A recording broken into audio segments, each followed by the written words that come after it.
What to do with Gabriel, invest in Chelsea and Spurs, and captain Mo Salah. Welcome to the Gianni YouTube show. Hope you guys are well. This is your Game Week 2 preview. Did you enjoy Game Week 1? I did. It was nice to be back. We'll have a look at my team in a sec. But the big headlines so far of the weekend just gone and of the week ahead are, do you stick or twist with Gabriel? I'm guessing about half of you watching this own him. The good news is Arsenal conceded. They didn't look great defensively without him. And also Timber's injured. Now, look, Timber played left back and Tomiyasu came on for him. We know Zinchenko will be ready soon as well. But Timber's injury does allow, you'd think, more strength needed at the back, and maybe Gabriel comes in. Obviously, he's the left-sided centre-back, Gabriel, as well. And it might be down the left where they look a little, Arteta might feel they're a little bit vulnerable. So I think you give him one more week, right? However, even if he's fit, do you want 5 million Gabriel if you, for example, haven't got a Chelsea fullback? Now, this is where we're going to get to next, right? We have to talk about Chelsea and how impressive they were against Liverpool. But the standout players were the fullbacks, right? So, do you own Chilwell? If you don't, and you already own Reece James, maybe you're fine. If you don't own a Chelsea defender and you can reach Chilwell, especially by selling Gabriel, I think you got a beeline for him early, guys. So Chilwell was the most impressive display for me of the weekend. And look, Estupinan and Maddison and Isaac, there were some really, really great performances. But for me, let's just forget about points, because Chilwell only reached, I think, 7 points. But for me, it was the display, right?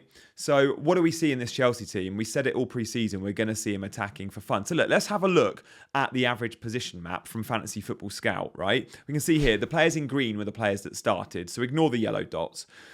And at first, we saw it and thought, this is a back three from Poch and it's wing backs.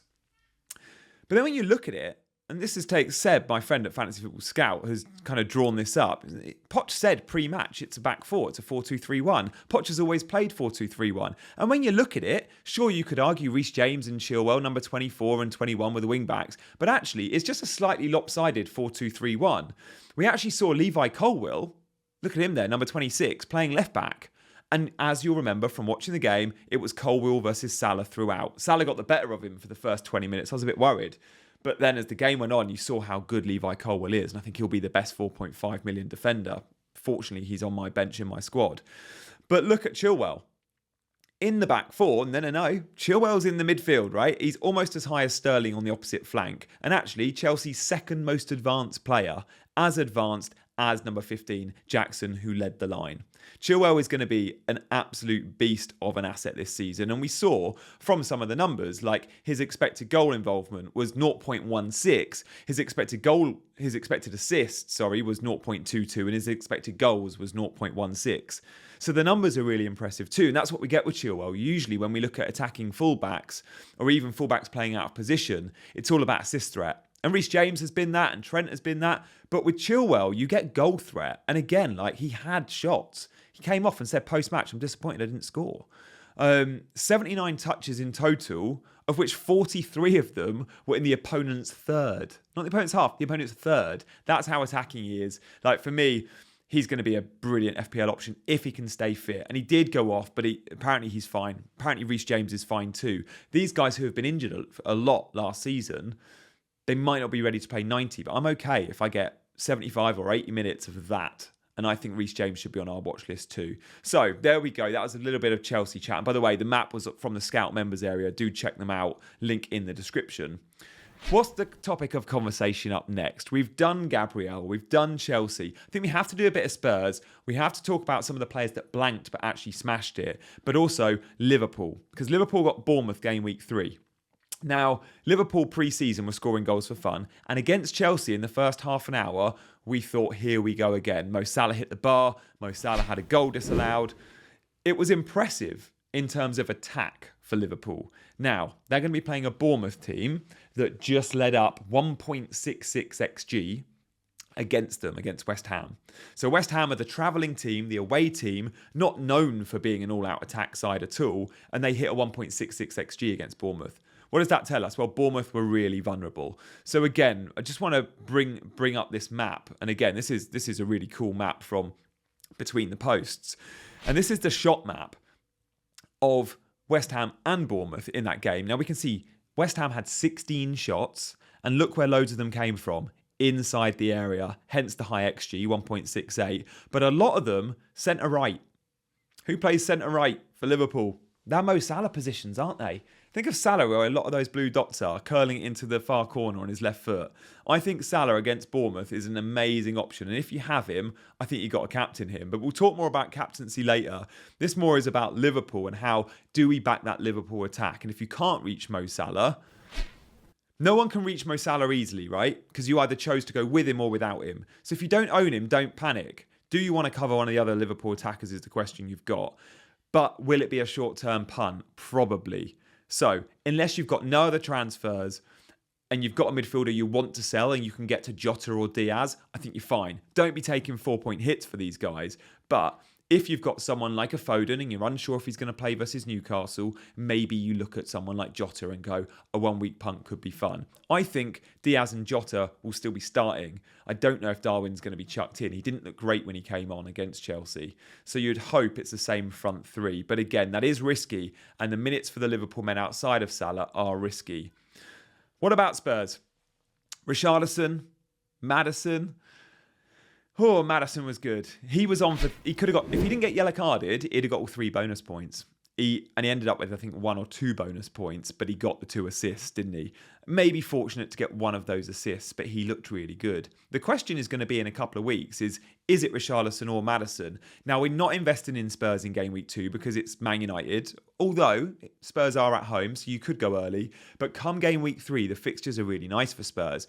And I think we're all going to want one of those guys. Now, at the moment, everyone's looking at Maddison because he just performed well. But don't forget, Richarlison's playing number 9 and probably on penalties. And unless Spurs go and buy a striker, I think Richarlison at 7 million could be as good, if not better than Maddison. Maybe we want both these guys. Maybe it'll be Mads, maybe it'll be Richarlison. Let's give ourselves another week, and on next week's show, we'll compare them more in a bit more detail, because we'll have 2 games to go off, not just the one. Okay, so game week 1, how did I get on? Well, look, I'm fairly happy. I mean, it could have been better, but it could have been a lot worse.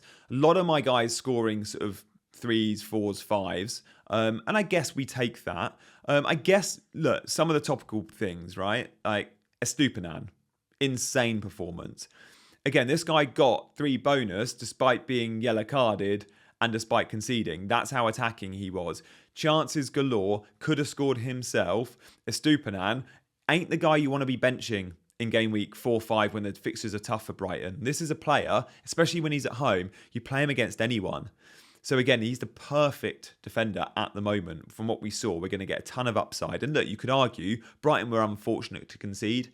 So Estupinan proving already to be like worth his price and absolutely worth the fact that 50% of owners are already there.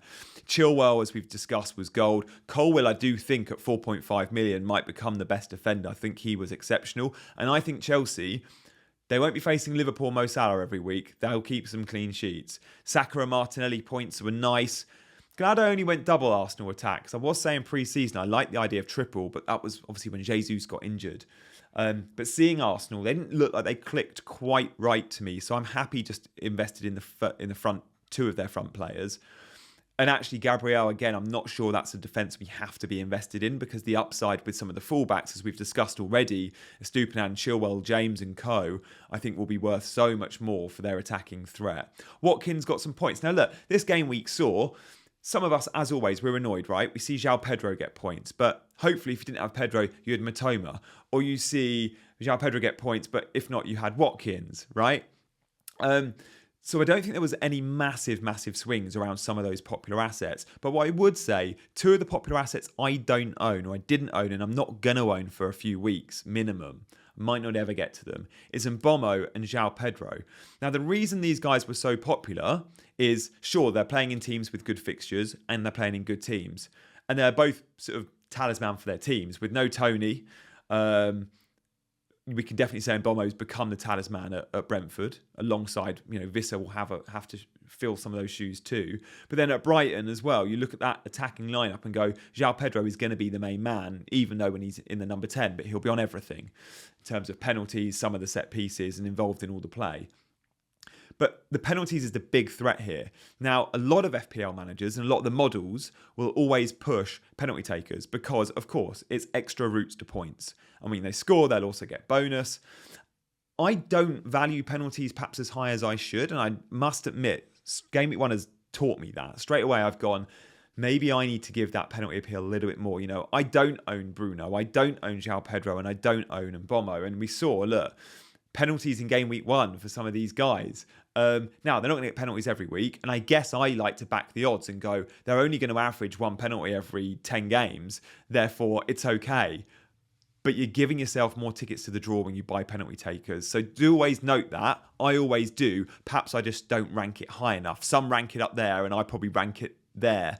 But look, there we go. I'm still fairly happy with how I'm shaping up. In terms of Game Week 2, tune in on Thursday to my team selection video and we'll talk more about where I'm at. But look, let's have a look now at some of the top blankers of the game week. So this is a little bit of fun, right? We always look at the players that have scored points and go, they're on my watch list, right? We look at Maddison, we look at João Pedro, we look at Isak, and we're looking at thinking, how do I bring these guys in? Chilwell, we've spoken about him. But what about the guys that didn't get big points, the ones and the twos, but still played really well and should absolutely be on our radar? Well, I think these guys need a little bit of love. And if I'm going to try most weeks, maybe every week in these preview shows, to discuss some of the top blanking players, because they're the ones that will be scoring points, but no one else will have in future weeks, because a lot of people just buy those that scored points in the weeks gone by, right? In the previous week. So first up, Nicholas Jackson. His XG, I like XG, you may have noticed, was 0.55. He was close to scoring a few times, right? He had 4 attempts, 2 of them were on target. Now, what did we learn about Nicholas Jackson?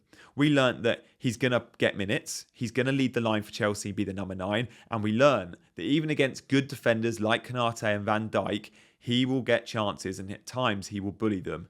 Really fast, really intelligent, good work ethic, can hold the ball up, can go in behind. Finishing was a little bit off, but pre-season his finishing looked sharp, and we know how he ended the season at Villarreal, scoring goals every week. That's what alerted Chelsea to him.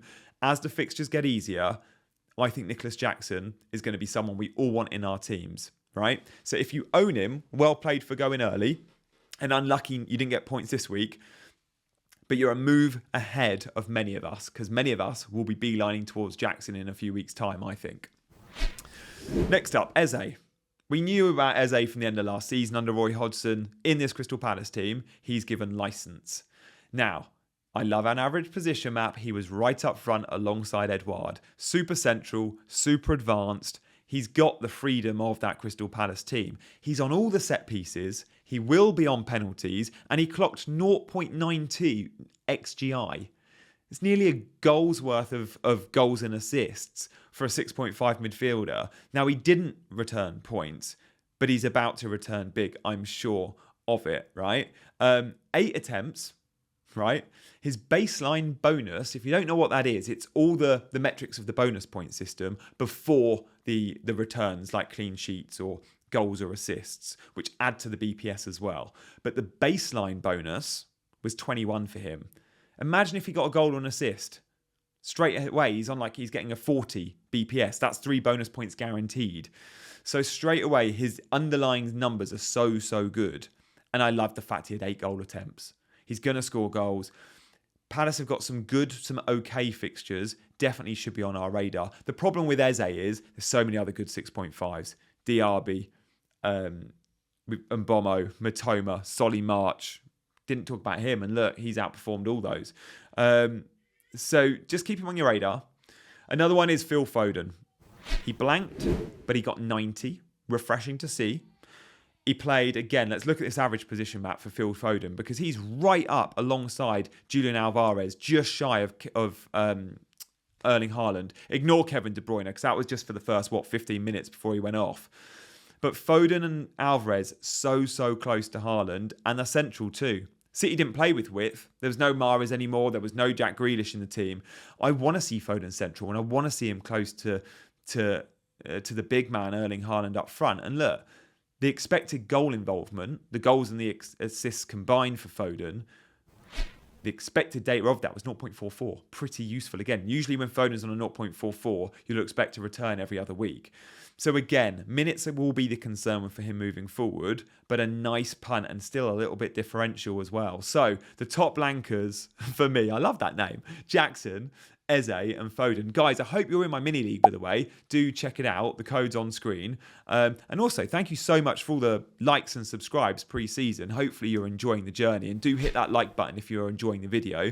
But look, we've got to mention captaincy, haven't we? Many of us are probably thinking we'll just go Haaland, and that's fine. Haaland at home, he's going to be mass captained. But if you do own Mo Salah, you bought Mo Salah at the start of the season with Game Week 2 in mind. Of course you did. He's still the captain, the obvious captain option if he's in your team. Don't buckle because Haaland braced, right? We didn't learn anything new in Game Week 1.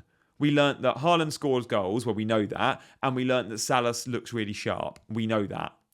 I know he came off with 10 minutes to go. Klopp wants to keep his players fresh. He doesn't want injuries early on. Salah's going to start. There's a good chance he's ready for 90 now, Game Week 2. He could have, on another day, had a 15-pointer against Chelsea, hit the bar. Brilliant assist. Also, there was a shout for a penalty. He had an offside goal. It could have been a 20-pointer for Mo Salah. If you own him for Bournemouth, you captain him. He's at Anfield. We've spoken already about West Ham and the numbers they put up against Bournemouth. Liverpool are going to have fun. So I'm going to be captaining Haaland, but I don't own Mo Salah. Here's the standout option. Now, Arsenal, Saka, or Man United, Rashford, they've got trickier fixtures this week. I don't feel like there's many other options. It's simple. It's Haaland or Salah for me. So there you go, guys. Do let me know in the comments if you're going Mo Salah. I hope those that own him go there. But it's easy for me to say as a non-owner. I'm playing safe with Haaland. Thank you so much for the love, the likes and subscribes. We'll be back with more videos this week, so make sure you're hitting those notification bells, and I can't wait to bring you some awesome content planned, carrying on that content from pre-season into the early game weeks. I'm really hoping you're going to enjoy it. So thank you for watching, and we'll see you very soon.